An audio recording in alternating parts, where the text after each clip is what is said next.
araw po sir, ito po yung aking pinaka-tool para po sa advanced networking. Ito po yung configuration ng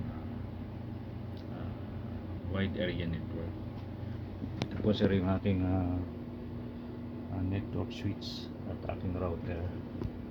Ito na po yung aking client po client. Ito na po sir yung aking mga LAN cable. Tatlo po. Ikabit ko na po sir.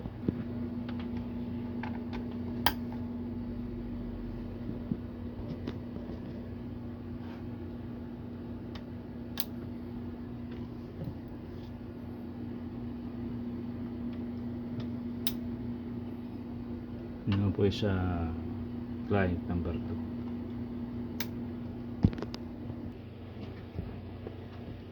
Nag-umpisa na po ako sir in the network.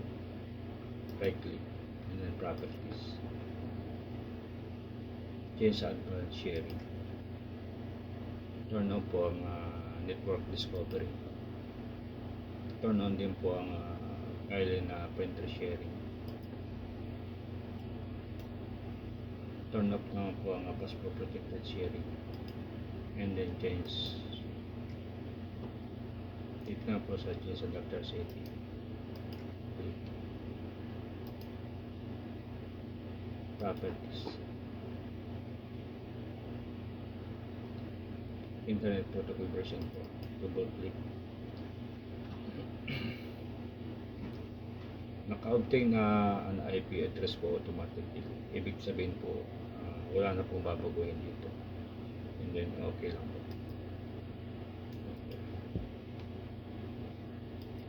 Dito na po sa para po mabago yung mga settings ng workgroup. Right click and then properties. Right click, properties. Change setting. Dito po wala na pong babaguhin. Change.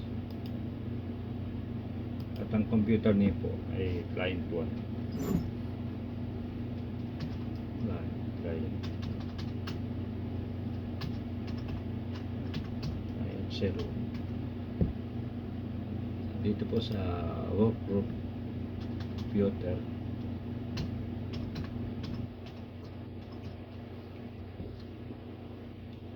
okay lang.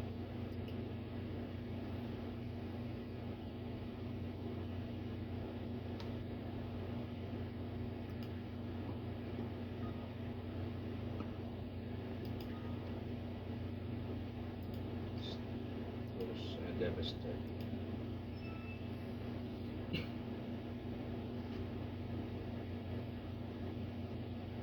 I-check ko na po sa kung nagbabay yung mga settings in the network. Right click.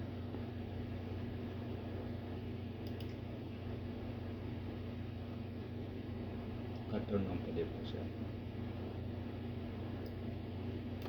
Naka-turn on po yung mga protected sharing.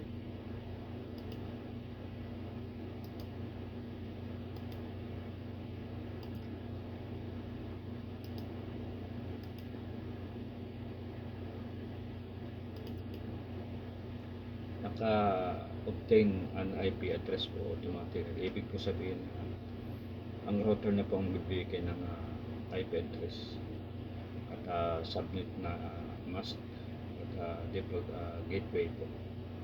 Okay na po.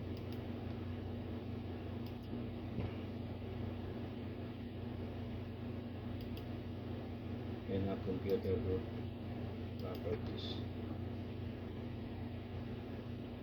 Okay po yung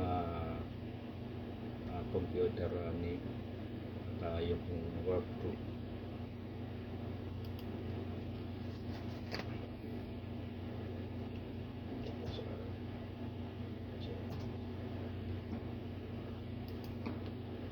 Properties. Dito po yung shortcut key para po makita yung internet protocol version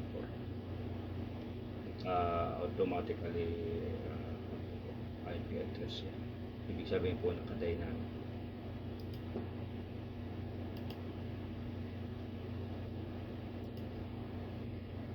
Dito na po sa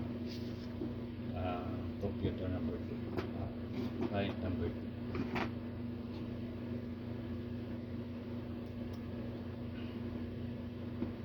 Network properties and sharing. Turn on network discovery. Turn on din po ang printer sharing. At turn on po ang passport protected sharing. Save changes. Adapter setting. In a local area connection, right click and then properties, internet protocol version 4. Naka-auto yun pa po sir, wala na pa ako dito sir babaguhin. Okay, tapos dito nga po sa computer icon para bumabago ang workflow. Properties, setting, wala na po sir babaguhin. Sa computer description, quick change, baguhin ko po sir yung client number 2. Gawin ko po sir client number 2.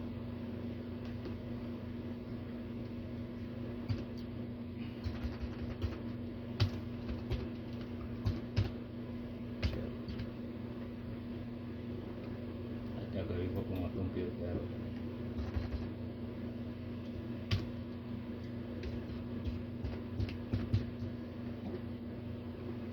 Okay.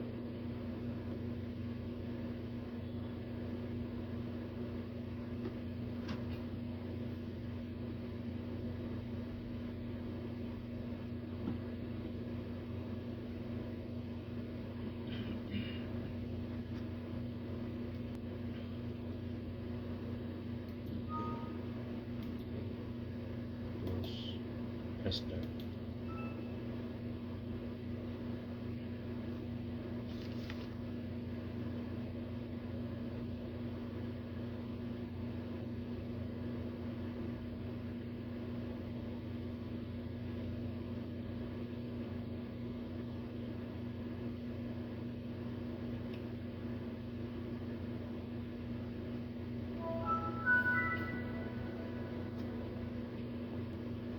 Checking ko po sir kung nagbago yung mga settings.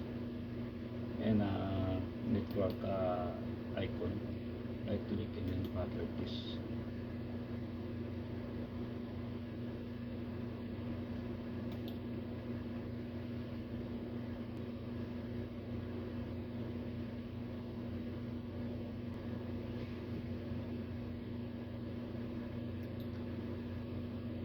Naka-turn on pa po sir.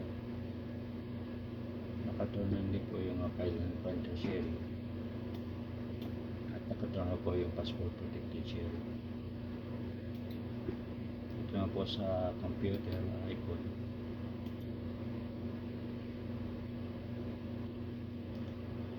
Yung computer niya po ganun pa rin na client number 2. At saka itong workflow po ito naka-computer pa rin.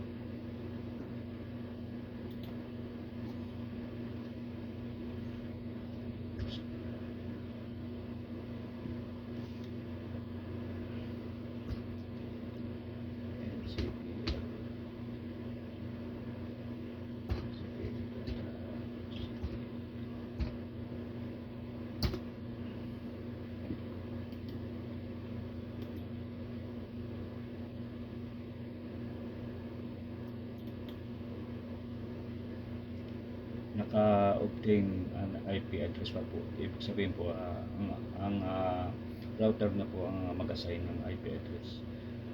Subnet mask saka po yung default gateway po i-close up po. Close. So nagka po yung dalawang icon, ang client 1 ang client 2 dito sa client number 2 computer. At dito naman po sa kabila sa computer 1, naka-display na rin po yung dalawang icon. Ibig sabihin po connected na po sila. Check ko naman po sir kung may connectivity na po yung dalawang computer. Ito po sa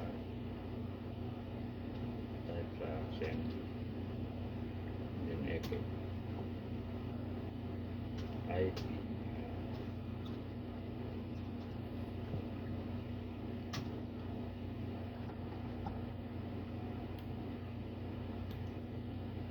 Hindi po ito sa kabila.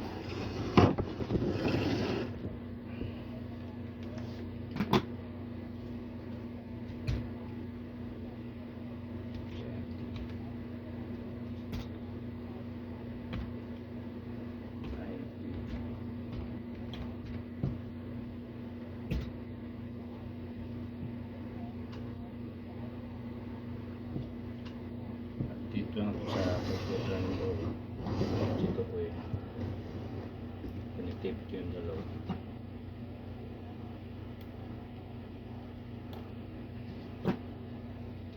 Ping space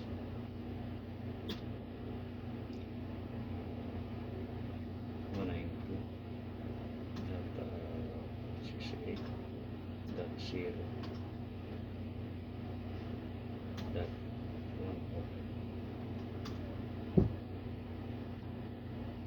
nag-reply na po sir. Ibig sabihin po sir, meron na po silang connectivity.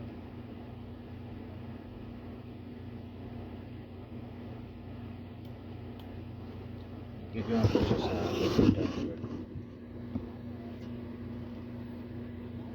Ping space IP address ng client number 1 192.168.0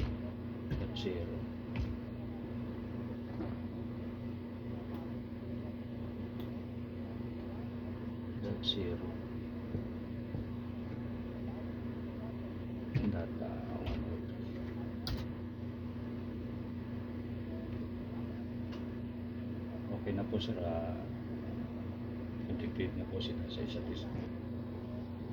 May reply prompt na po.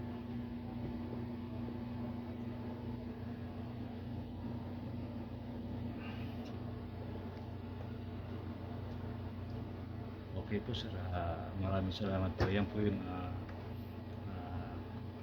actual configuration ko po sa wide area network po. Maraming salamat po sir. God bless.